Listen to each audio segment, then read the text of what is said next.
मकान दिए। उत्तर प्रदेश में 56 लाख गरीबों को बिना भेदभाव के मकान दिए। हमने जो नारा दिया, मोदी जी ने जो नारा दिया कि सबका साथ और सबका विकास, हमने जाति, मत और मजहब के आधार पर भेदभाव किसी के साथ नहीं किया। हम आज भी कह सकते हैं हमने किसी के साथ भेदभाव नहीं किया, कोई भेदभाव किसी के साथ नहीं किया।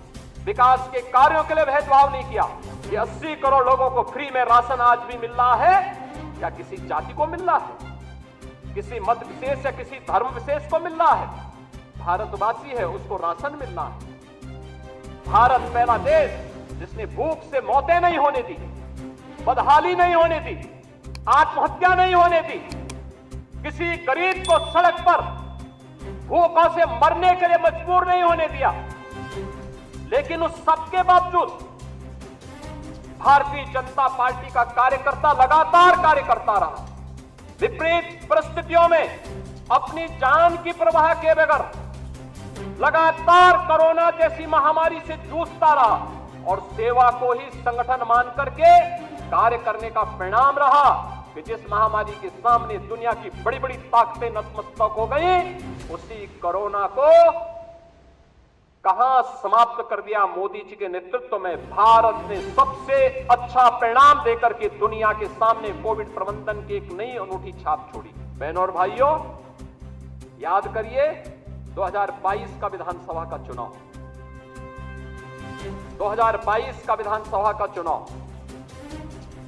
विपक्ष उछल कूद कर रहा था। चुनाव के तत्काल बाद आपने देखा होगा कैसे मारपीट पर उतारू हो गए थे, और तब हर कार्यकर्ता इस बात को सोचता था कि वास्तव में हमारी सरकार का माफिया मुक्त उत्तर प्रदेश का अभियान इन्हीं गुंडों के लिए है, और उस उत्तर प्रदेश को आप सबके सहयोग से आज माफिया मुक्त करने में हमें सफलता प्राप्त हुई।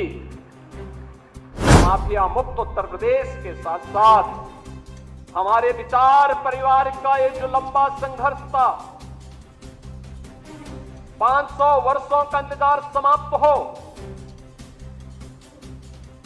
दुनिया भर के सनातन हिंदू धर्मावलंबी जिन आकांक्षाओं के साथ जी रहे थे, उन अपेक्षाओं पर प्रधानमंत्री मोदी जी के नेतृत्व में डबल इंजन सरकार ने खरा उतर करके अयोध्या में रामलला के भव्य मंदिर निर्माण के साथ साथ 500 वर्षों के बाद रामलला को विराजमान करने का काम भी किया। बहनों और भाइयों, भारतीय जनता पार्टी के कार्यकर्ता को किसी भी स्थिति में बैकफुट पर आने की आवश्यकता नहीं है, किसी भी स्थिति में नहीं है, क्योंकि आपने कार्य किया है। आप विपक्ष में थे, जनता के मुद्दों को लेकर लड़ते थे। आज जब सरकार में थे तो याद करिए उत्तर प्रदेश के अंदर सुरक्षा का ये वातावरण आपको आज देखने को मिल रहा होगा। याद करिए इसी मुहर्रम के समय में सड़कें खाली हो जाती थी, सूनी हो जाती थी। आज मुहर्रम आयोजित हो रहा है, इसका पता भी नहीं लग रहा है। ताजिया के नाम पर घर तोड़े जाते थे, पीपल के पेड़ काटे जाते थे, सड़कों के तार हटाए जाते थे, पुल तोड़ दिए जाते थे। आज कहा जाता है किसी गरीब की झोपड़ी नहीं हटेगी, आज कहा जाता है कोई तार नहीं हटेगा, आज कहा जाता है कि सरकार नियम बनाएगी, पर्व और त्योहार मनाना है तो इन नियमों के अंतर्गत मनाओ और नहीं तो अपने घर में बैठ जाओ। ये मनमानापन नहीं चल सकता है। और विधि का शासन कैसे होना चाहिए, सुशासन कैसे होना चाहिए, यह भारतीय जनता पार्टी की सरकारों ने देश के अंदर करके दिखाया है। कोई कारण नहीं 10 की 10 उपचुनाव फिर से भारतीय जनता पार्टी अपने पक्ष में करने में सफल हो, लेकिन इसके लिए आज से जुड़ना पड़ेगा, लगना पड़ेगा।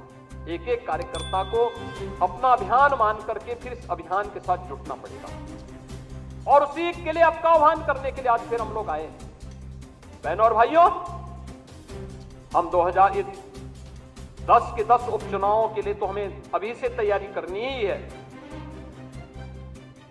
लेकिन हमें इस बात का याद रखना, उत्तर प्रदेश को जो ये नई पहचान बनी है, उत्तर प्रदेश जो पहले छठी अर्थव्यवस्था थी, आज देश की नंबर 2 की अर्थव्यवस्था बन चुकी है और तेजी के साथ उभरती हुई अर्थव्यवस्था के रूप में अपने आप को स्थापित कर रही है।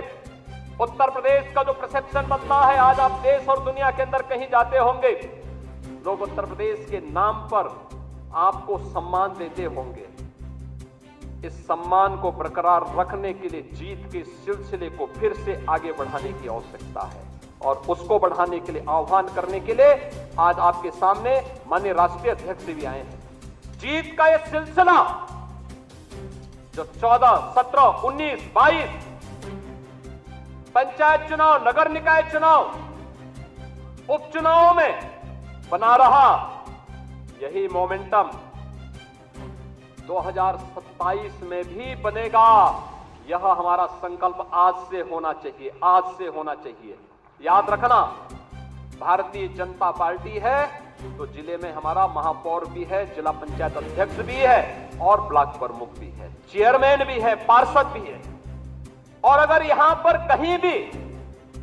कहीं कोई खरोच आता है तो वहां उसका असर वहां पर भी पड़ने वाला है और इसीलिए अभी से इसकी तैयारी में जुटना होगा। एक एक व्यक्ति को जुटना पड़ेगा, ब्लॉक प्रमुख हो या चेयरमैन, महापौर हो या जिला पंचायत अध्यक्ष, विधायक हो या विधान परिषद सदस्य, लोकसभा के हमारे माननीय सांसद हो या फिर राज्यसभा के माननीय सांसद, इन सबको संगठन के साथ बेहतरीन तालमेल बना करके, संगठन जिसको तय करे उसके साथ खड़ा होकर के प्राणपण से जुट करके कमल चुनाव चिन्ह को विजयी बनाने के संकल्प के साथ अगर हम आगे बढ़ेंगे तो आपका भी सम्मान होगा, सर्वत्र सम्मान भी मिलेगा। और जो लोग उछल कूद करने का कुत्सित प्रयास कर रहे हैं, मुझे लगता है इनको दोबारा उछल कूद करने का अवसर ही नहीं मिल पाएगा। यह हम आप सबको आश्वस्त करने के लिए आज यहां पर आए हैं।